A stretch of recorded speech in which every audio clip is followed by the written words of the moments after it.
Daniel Cormier, 19-1, vs John Jones, 22-1, Light Heavyweight Championship. Daniel Cormier stood in front of a horseshoe of cameras and reporters on Thursday, inside a UFC gym just outside Anaheim, talking about fighting John Jones, yet again. It's something Cormier has gotten very, very good at.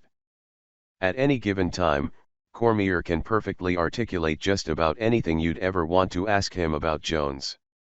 That comes with 2 years of practice. "Can we weigh in tonight, so I can go kick this guy's ass?" asked Cormier, in response to the media's very first question. "Come on, man. Let's go." Anytime there's bad blood in combat sports, one of the first things viewers want to know is whether or not it's real. So, here's the reality about the Cormier-Jones feud.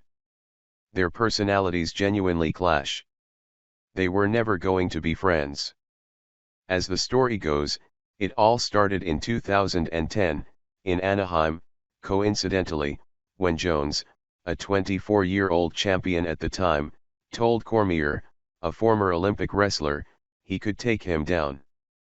A first introduction gone wrong is nothing to still be fighting over 7 years later, but therein lies the issue. This rivalry has taken a long time to play out. And as it's grown, both men have actually mastered how to be the other's foil. For Cormier, Jones is the man he'll never be, until he can best him. The only fight he's lost in his MMA career was a decision to Jones in 2015, but that one tends to overshadow his 19 wins. He's been a UFC champion for 2 years, which also means he's spent 2 years listening to fans tell him he's not the real champion. It's obviously had an effect on him. What if I said, "Okay, this is my last fight, and let him deal with the S I've had to deal with?" Cormier said. "Would that not be the ultimate? I'm sure he'll win again after I'm done. After I beat him twice and walk off to the sunset, he'll probably be the champion again. I want him to deal with what I've had to deal with, where he will be berated for something that is not his control. That's what's going to happen after the third fight. I want him to be champion again. All the people who say, 'He gave you a title,' I will literally give him the title and say, 'You're the champion now.'" And for Jones, Cormier is the celebrated good guy, role model he initially set out to be. Especially earlier in his career, Jones was obsessively concerned with his image.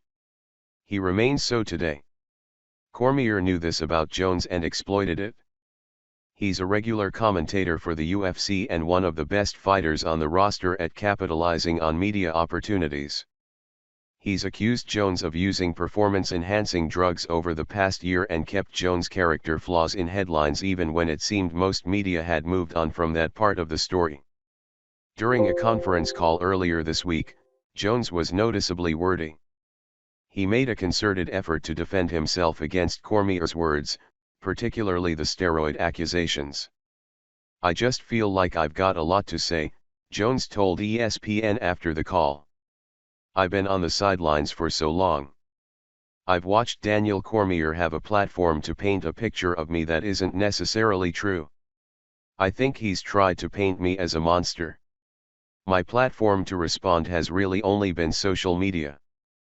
UFC President Dana White likes to say nothing solves a problem between two individuals better than a fight, and that certainly applies to Saturday's rivalry between Cormier and Jones. Either Cormier will finally beat the man, and arguably move into the best fighter of all time conversation himself, or Jones will reclaim his official place at the top and take sole possession of the telling of his story.